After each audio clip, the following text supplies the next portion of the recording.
Hey everyone, this is Sarah and Olivia. We are doing our facilitation on the National Excellence Report, which was a case for developing America's talent.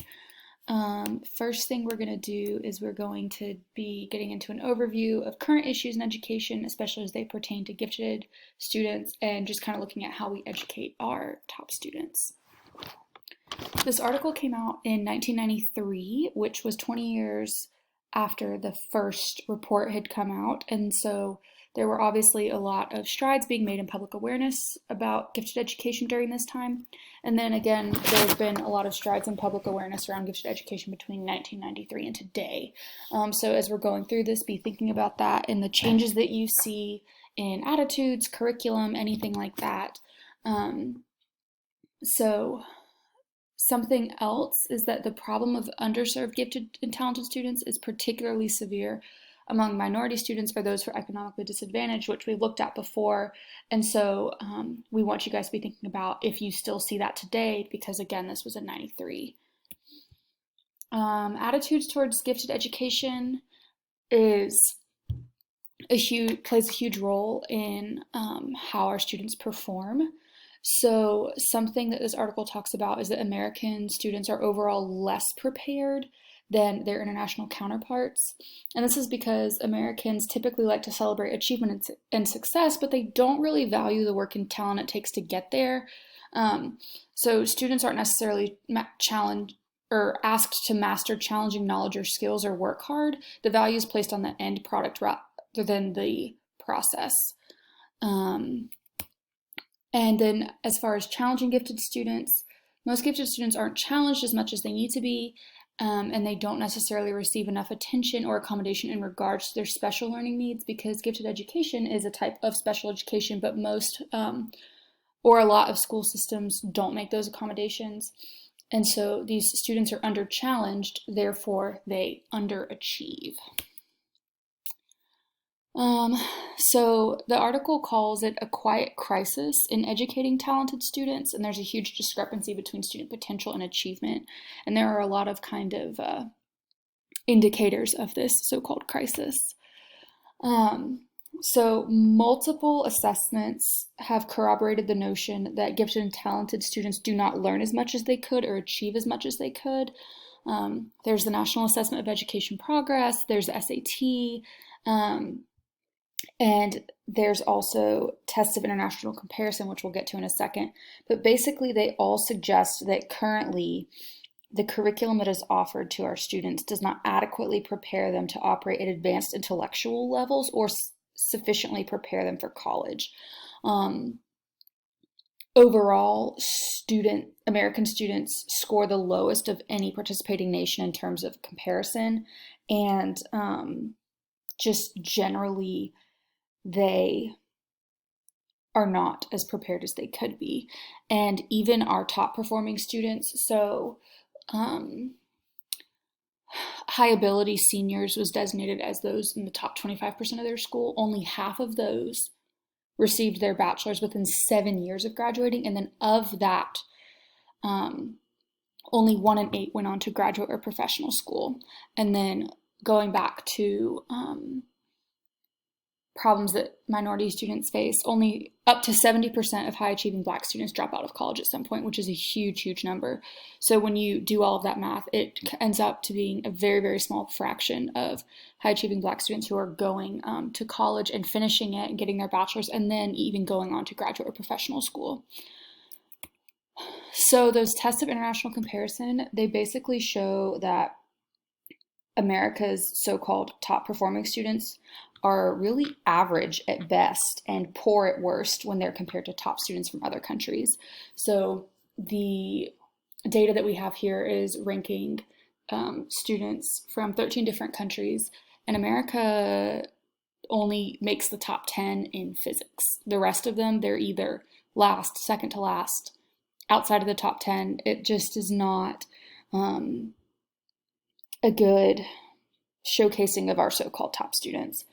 Overall, Americans score the lowest of all of these nations, and you can see here that they are supposedly our top students, but when compared to other students from other countries, they are average, if not the worst.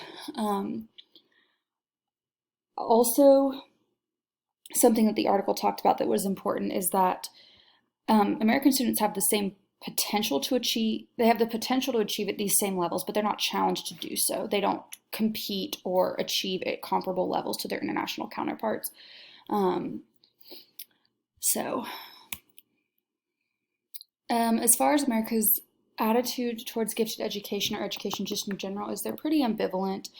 They see equality as being more important than achievement in a sense. A lot of American ideology and attitude toward gifted education values conformity over deviation from the norm, which is interesting because freedom and liberty and individualism are so strongly valued here, like on paper, and people say that. But then students receive these confusing mixed messages about education and intelligence because they're pressured to finish high school and get good grades, but they're not really pressured to work hard, develop scholarly habits, master challenging knowledge, etc.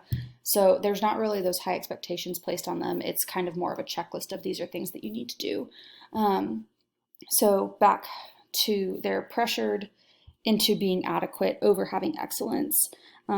People like the product, not the process, and so that's why we end up having gifted students who are underachieving. So we need to have high expectations from the whole entire community, and we all, parents, teachers, students, have to come together to elevate standards so that students can achieve at their highest and fullest potential in order to have that high achievement and high expectations. This is Sarah picking up with part 2, which covers the current status of education for the nation's most talented students. So as a reminder, when we say current, we are talking about 1993 gifted programming, and we encourage you to be reflecting and thinking about how what I say here connects to how we see gifted education today. Think about what is the same and maybe what improvements have happened. So in terms of identification of talented students, the department found that most districts used academic tests and/or teacher recommendations to identify students for gifted services. Programs neglected the following populations of students: culturally different, female, those with disabilities, high potential underachievers, and those with artistic talent. This should not surprise any of us, as we know that limiting testing to academic tests or teacher referrals really does impede the opportunities for students who have more diverse gifts or even students who don't fit within a teacher-pleasing role. The number of students served in the 90s, they found that 38 states served 2 million students. The other states did not report numbers, but all states were providing services in some way. Some minorities were overrepresented and underrepresented. For example, out of the entire Asian student population in the States, 17.6% of them were in gifted services, which is a really high percentage for gifted, especially compared to like the American Indian student population, only 2.1% of them were in gifted programs. States with IQ cutoffs especially had greater racial disparities. Support for students in both money and legislation. They found that many programs underwent budget cuts due to state and local crises in the 90s. In 1993, 2 cents out of every $100 was spent on gifted programs. In 1990, most states had some kind of legislation and funding. Federal support was given through the Marland Report from 1972 to 1981. In 1981, support ceased until the Jacob Javits Gifted and Talented Students Act of 1988 reestablished federal support.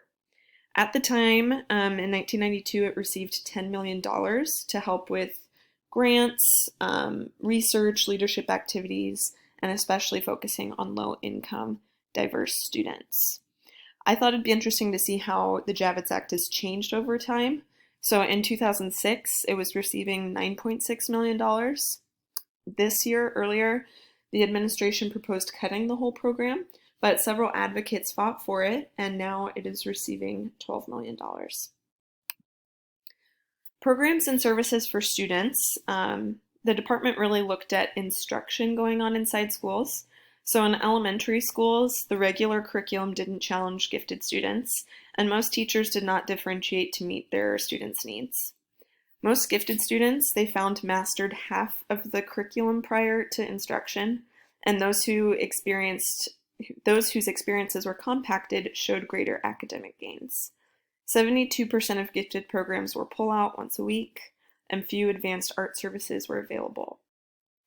In secondary schools, high school services did not meet their students' needs in terms of flexibility, rigor, or complexity.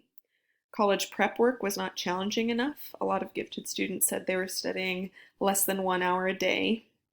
Small town and rural schools had limited resources and funds, and dual enrollment opportunities were not common.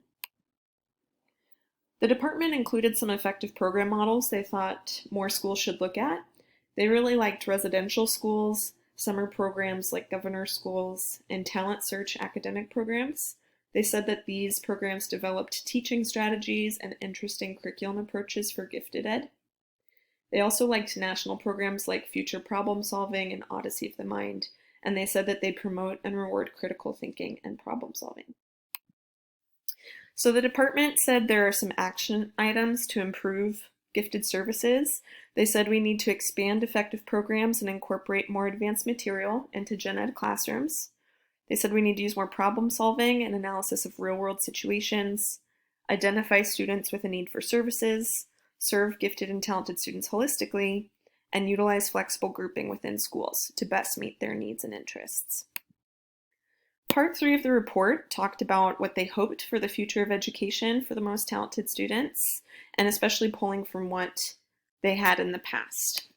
So they argued that we need a system that acknowledges variety and giftedness, uses varied identification measures, is free of bias, is fluid in its assessments and services, identifies potential for talent development opportunities, and assesses motivation as an indicator of giftedness. They recommended, in order to advance gifted education, we need all levels of society and government sharing the responsibility of improving treatment and education of gifted. So this could even look like shifting our values from valuing athleticism and beauty to valuing more intellect, hard work, motivation. They said we should establish challenging curriculum standards. This would be interesting to hear what the authors of this report think of the Common Core standards and if they fit what they were imagining. They said we need to provide higher level learning opportunities, ensure access to early education, expand opportunities for economically disadvantaged and minority students, train teachers in better serving them, and try to match world performance more.